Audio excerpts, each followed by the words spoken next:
Guiones y guionistas, capítulo 496.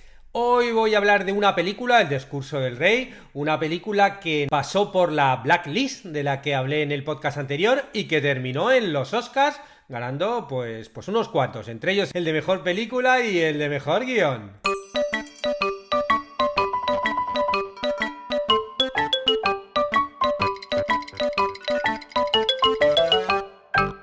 Buenos días a todos, bienvenidos a Guiones y Guionistas, el podcast con el que todos podemos aprender a hacer guiones y en el que el guionista es el rey y la guionista la reina.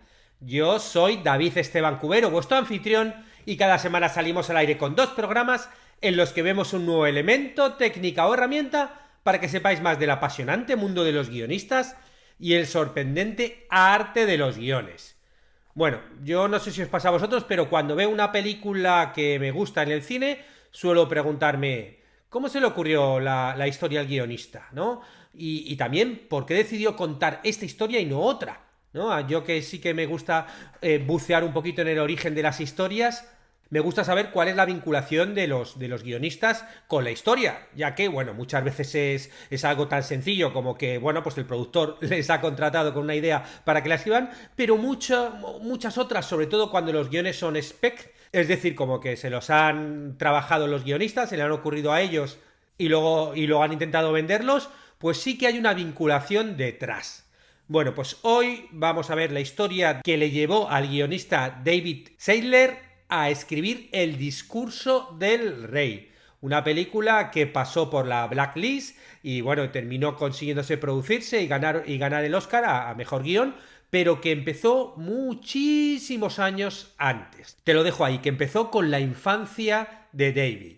Ahora te cuento, porque antes de contarlo, tengo que recordarte que existe en internet una plataforma que se encuentra en cursosdeguion.com, donde puedes aprender todo lo necesario para escribir guiones y convertirte en guionista si acaso es eso lo que quieres. Porque a lo mejor no es que quieras ser guionista, sino que lo que quieres es escribir un guión pues para vídeos, redes sociales, para YouTube, para cualquier cosa y necesitas tener conocimientos de storytelling. Bueno, pues aquí tenemos cursos de todo, para aprender a escribir cortos, largos, series, documentales, cómics. Bueno, ya tenemos 80 cursos a día de hoy y cada semana salen clases nuevas. Hablando de storytelling, continuamos con el curso de arquetipos de Myers-Briggs. Ya sabéis, este curso que nace a partir de los estudios de una madre y una hija, Isabel Briggs Myers y su madre Catherine Briggs, que utilizaron las ideas de Jung sobre arquetipos para catalogar a las personas en 16 arquetipos diferentes. Bueno, ellas realmente lo que buscaban eran categorizar en 16 personalidades, pero todo esto, si lo llevamos al mundo de los arquetipos, nos puede ayudar a contar las historias. Estamos viendo los arquetipos de 4 en 4 y en el curso de hoy vamos a ver a los centinelas. Bueno, nos vamos con la película de hoy, El discurso del rey. En el último podcast expliqué que era la Blacklist, ¿no? Cómo surgió la Blacklist, y os contaba que habían pasado por ella muchísimos guiones que se convirtieron luego en películas y que ganaron muchos premios. Y entonces, bueno, pues dije, una de las formas de usar la Blacklist que os proponía era, bueno, buscar la Blacklist de un año, empezar a ver las películas, empezar a ver las historias que se proponían y, bueno, a partir de ahí podemos empezar a bucear lo que queramos. Entonces yo, bueno, pues me fui a por una Blacklist, la Blacklist del año 2009, os dejo aquí el enlace por si queréis verla y hacer este ejercicio, y me puse a mirar, bueno, a ver qué guiones eran los que estaban seleccionados y más votados de ese año, ¿no? Y bueno, me puse a mirar, el primero de todos era un guión que se llama The Muppet Man, ¿no? De Christopher Weeks, que es un guión, bueno, pues sobre el creador de los Muppets, ¿no? Las marionetas estas, ¿no? Y claro, me puse a mirar, digo, voy a ver si esta película se hizo. Entonces me he puesto a investigar por ahí por foros y he visto que ese guión lo compró la compañía de Henson, que son un poco los de los Muppets, pero que nunca se produjo. Luego sí que se produjo otra junto con Disney, pero no era ese guión, era otro. Y claro, me puse a mirar, digo, bueno, qué raro, ¿no? Un guión tan valorado, ¿no? Y que no se produjera y vi en un comentario, no en un foro, unas sospechas de que Henson, la productora, había comprado el guión para poder acabar con él y evitar que nadie más lo produjera. Bueno, hay ahí también otra historieta, ¿no? El segundo guión en esta lista sí que os va a sonar, ¿no? The Social Network, de Aaron Sorkin, que, bueno, la película se llamó La red social en España, ¿no? Que es, bueno, según pone en el online, la historia de los fundadores de la red social Facebook y cómo el éxito y la riqueza cambiaron sus vidas. Bueno, ya conocéis la historia, David Fincher acabó dirigiendo la película y Aaron Sorkin ganó el Oscar al mejor guión adaptado. Ganó el Oscar al mejor guión adaptado, pero el Oscar al mejor guión original lo ganó otro ese año, que veremos más tarde. Y el de mejor película también lo ganó otro. Bueno, el guión de Sorkin, para que os hagáis una idea, tuvo 42 valoraciones. El primero de Muppet Man tuvo 47. Entonces, si te pones a bajar la lista poco a poco, ¿no? Vas bajando, ¿no? Vas leyendo un poco. En el puesto 59 nos podemos encontrar con otra película cuyo guión también ganó el Oscar, ¿no? De hecho, ganó el Oscar al mejor guión original. Y es la película que vamos a hablar hoy, El discurso del rey, escrito por David Seidler. Os leo el logline. Jorge VI, también conocido como Bertie, asume a regañadientes el trono de Inglaterra cuando su hermano, Eduardo, abdica en 1936. El rey, poco preparado, recurre a un logopeda radical, terapeuta del habla, Lionel Log, para que le ayude a superar su tartamudez nerviosa y ambos forjan una amistad. Bueno, este guión, ya os digo, tuvo creo que 7 valoraciones y estaba el número 59 en esta blacklist. Pero bueno, pero estaba en la lista, ¿no? Bueno, yo no sé si habéis visto la película, si no la has visto te recomiendo que la veas, búscala a ver en qué plataforma está y mírala porque, bueno, yo recuerdo verla en el cine y me encantó. Entonces digo, bueno, voy a bucear un poquito para ver cómo consiguió llevarse a la pantalla esta película. Y así buceando es como leí que David Seidler es un veterano guionista que en su niñez había sido tartamudo y que siempre se sintió inspirado por el rey Jorge VI, quien próximo a ocupar el trono padeció esta condición y siempre supo que la historia detrás de cómo la superó haría una película extraordinaria. Y Seidler, para probar si la historia estaba afilada, ¿no? Una vez que ya estaba más o menos desarrollada, la convirtió primero en una sencilla obra de teatro para un teatro comunitario. Una de las actrices de la compañía era la madre del director Tom Hopper. El resto ya es historia. Seidler escribe el guión definitivo, este ingresa a la blacklist del año 2009 y termina ganando el Oscar a la mejor película por encima de The Social Network. Que, bueno, vimos que Sorkin ganó el premio al guión, pero la película la ganó El discurso del rey. Pero lo mejor no acaba aquí, porque la historia de cómo y por qué escribió David Seidler del guión es mucho más sorprendente, ¿no? El tema de la motivación. O sea que este señor también era tartamudo y le motivó esa historia en su infancia, ¿no? Bueno, pues recordé que un libro que me compré hace tiempo hablaba un poquito de ello, entonces, bueno, me puse a buscarlo. El libro es Storytelling, cómo contar tu historia para que el mundo quiera escucharla, de Bobette Booster, un libro que también os aconsejo, os dejo aquí un enlace por si queréis comprarlo por Amazon. Es un libro que habla de storytelling, que cuenta muchísimos ejemplos de películas y no solo de películas. Y en uno de los capítulos habla de cómo esa vinculación emocional con una enfermedad fue la motivación de David Seidel para escribir esta película. Porque él era un niño durante la Segunda Guerra Mundial y al igual que el rey padecía una terrible tartamudez. David y su familia se trasladaron a Nueva York para escapar de los bombardeos de Londres. Fijaos, ¿no? Ahora que están con todos los bombardeos en Ucrania, ¿no? Cómo está de actualidad todo esto. Y al escuchar los discursos del rey en la radio, el joven comprendió lo que el monarca había tenido que soportar simplemente para ser capaz de motivar e inspirar a sus súbditos en aquel difícil periodo. El rey Jorge VI se convirtió en su héroe y siempre llevó su historia en el corazón, ¿no? O sea, una vinculación que él trae desde la infancia y que luego consiguió llevar a la película cuando ya era un guionista bastante mayor, ¿eh? Un guionista que tenía ya más de 30 años de experiencia. El caso y lo alucinante de esta historia es que ya cuando se convirtió en guionista, David, bueno, pues escribió a la reina madre de Inglaterra y le pidió permiso para contar esta historia. Y poco después recibió una carta del Palacio de Buckingham con un impresionante lacre de color rojo en el sobre. Y el secretario privado de la reina madre le informaba de que su majestad no le concedía su permiso. Sin embargo, al final de esta carta, ¿no?, que estaba mecanografiada, la reina madre había añadido de su puño y letra: por favor, mientras yo viva. Claro, para ella toda esta historia, ¿no?, de la infancia, la guerra y tal, era algo como muy doloroso. Y claro, pues el señor David, este guionista, que es un obediente súbdito británico, pues aparcó el proyecto. Y lo que no sospechaba es que la reina madre iba a vivir hasta los 102 años. El caso es que años después, cuando la reina madre ya había fallecido, David repasó ese manuscrito, ¿no? Esa carta escrita a máquina, pero con las letras escritas por la propia reina madre, ¿no? Él ya para entonces tenía más de 30 años de experiencia como guionista y dijo: bueno, me voy a meter en este proyecto de narrar la verdadera historia de Jorge VI, ¿no? Un monarca tartamudo en la era de la radio, ¿no? Ese es el conflicto mayor que tenía. Porque claro, la tartamudez se convertía en un problema aún más embarazoso, pues él, el entonces duque de York, tenía que hablar en directo para todo el imperio británico en una época en la que prácticamente había una radio en cada casa. Esa era la forma de comunicación. No había televisores, no había internet, la gente se enteraba de las cosas por la radio y era la forma de comunicarte con la gente, ¿no? Si hubiera nacido una generación antes, bueno, pues hubiera bastado con que saludara de una forma graciosa, ¿no? Como la graciosa majestad, ¿no? Como se dice. Bueno, pues a lomos del caballo hubiera saludado y con eso hubiera valido. Y si hubiera nacido una generación después, esas palabras se podían haber editado, porque bueno, ya se hubieran inventado los magnetófonos, ¿no?, donde se editaban y se cortaban, ¿no? Pero entonces, claro, la radio era algo del directo. El caso es que limitarse a narrar de nuevo los momentos claves de la vida de Jorge VI hubiera sido como muy aburrido. Y vamos, el guión seguro que estaría hoy en el cajón de este guionista.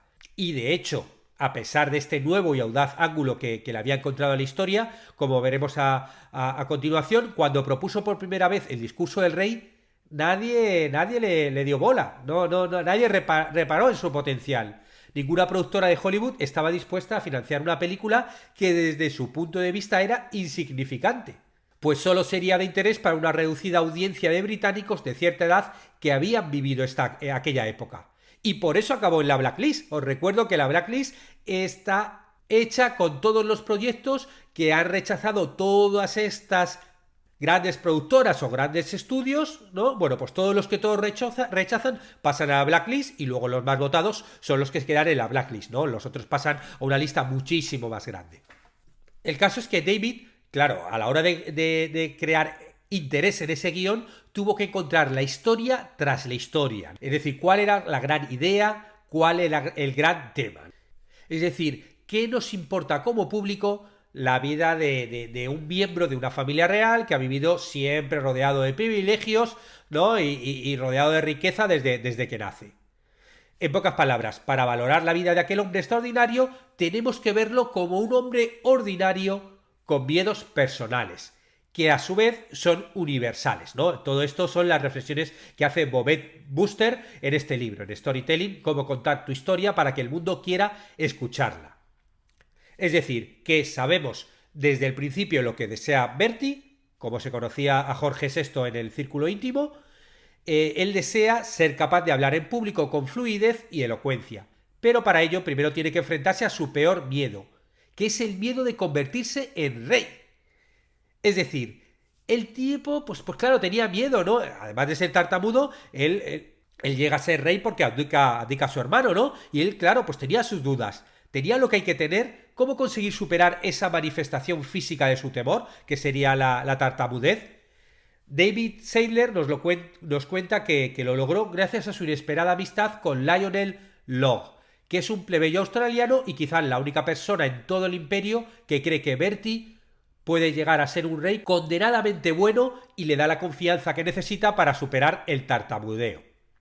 Como rey, Jorge VI tendrá que servir al pueblo, hablar en público y dar discursos en directo para la radio durante la Segunda Guerra Mundial.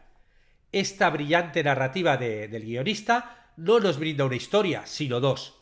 La de Bertie, el futuro Jorge VI, que es un hombre extraordinario que se transforma en ordinario ante nuestros ojos, y la de Lionel Logg, que es un hombre ordinario al que vemos convertirse en extraordinario gracias a su amistad con Bertie y su inquebrantable confianza en él. Lionel Logg y esa amistad grande e ignorada constituyen la historia tras la historia de El discurso del rey.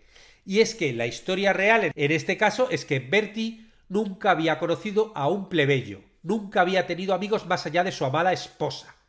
Al enfrentarse a su miedo a hablar en público, conoce a su primer amigo de verdad. Y solo conociendo al plebeyo Lionel, Bertie consigue liderar y servir a su pueblo durante una terrible guerra. La amistad lo pone en contacto con su propia humanidad y le granjea la admiración y el cariño de sus súbditos. Los británicos lo tenían por un orador terrible, ¿no? De hecho, era tartamudo, ¿no?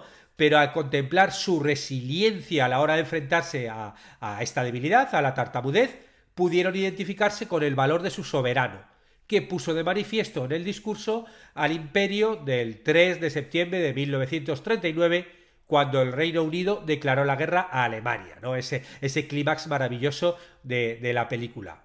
Para el pueblo británico, en ese momento, se convirtió en el gran símbolo del coraje. No me extrañaría, por ejemplo, que vaya a ver algunas películas o series, ahora, por ejemplo, por hablar de la actualidad, sobre el presidente, por ejemplo, de Ucrania, ¿no? Que también tiene una historia alucinante, ¿no? Como un actor hace una serie en la cual hace el personaje de alguien que termina convirtiéndose en presidente de la nación dentro de la serie, y él en la vida real acaba convirtiéndose en presidente de su propia nación, de Ucrania, y luego, bueno, pues ahora con la invasión rusa se está convirtiendo en una especie como de héroe, ¿no? La gente como, ¿no? Lo que lees un poco por ahí, yo no conocía la historia antes, claro, al principio no parecía que un actor convertido en presidente pudiera tener toda la entereza que está teniendo a día de hoy este presidente, que bueno, hay que recordar que yo estoy grabando el 23 de marzo del año 2022, con lo cual no sé cómo va a acabar esta historia. No sé cómo va a acabar ni la historia en Ucrania, ni en Europa, ni en Rusia, o sea, porque realmente la situación puede acabar de muchísimas formas y la mayoría malas, o sea que espero que, bueno, que acabe bien la historia y que se pueda contar desde un punto positivo, ¿no? Y volviendo al discurso del rey, claro, esta es una historia que ningún estudio quería producir porque al fin y al cabo su argumento consistía en dos tipos hablando en una habitación y encima uno de ellos es tartamudo, ¿no? Que parece un chiste malo, ¿no? Y esta historia al final costó 15 millones de dólares y los productores tardaron varios años en reunir el dinero.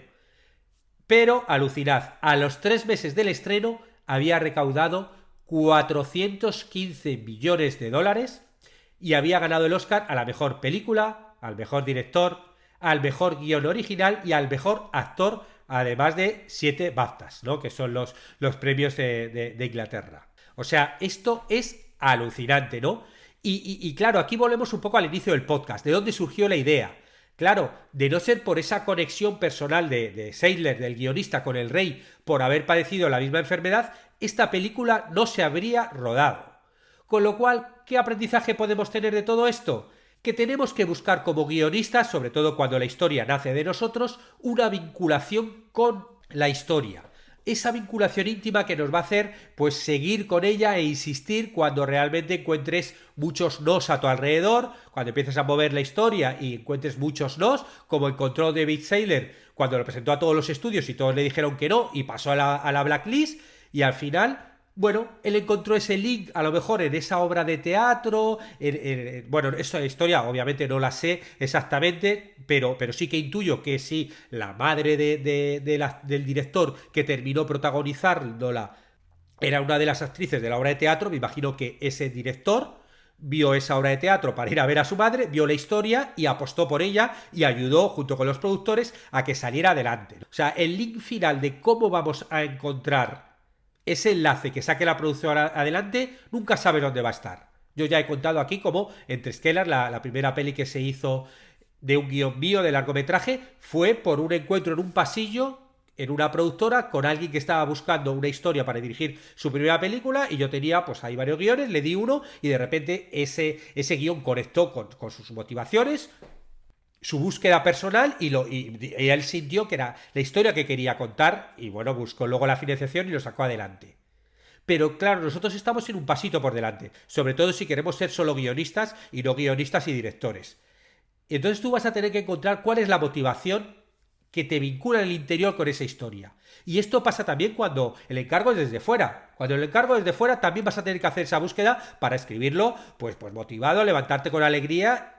Y aunque sea un trabajo de encargo, no es lo mismo hacerlo motivado que no motivado. Y con esta reflexión final terminamos el podcast de hoy. en el que he intentado contaros cómo surgió el discurso del rey. Pasó por la Blacklist y acabó en el Oscar. Si os gustan este tipo de podcast, ¿no?, donde vemos toda la historia de una película famosa, cómo ha llegado, ¿no?, a producirse y dónde están estas motivaciones, pues nada, me enviáis un mail, me contáis que os gustan estas historias o por redes sociales o comentando en iVoox o donde sea y yo me busco alguna más de la cual podamos aprender algo. Muchas gracias a los que os suscribís a los cursos del guión y contratáis las consultorías y mentorías porque ayudáis a que este podcast se mantenga. Estaremos juntos los martes y jueves con nuevas técnicas, estrategias de análisis para que aprendamos entre todos a ser mejores guionistas. ¡Hasta pronto!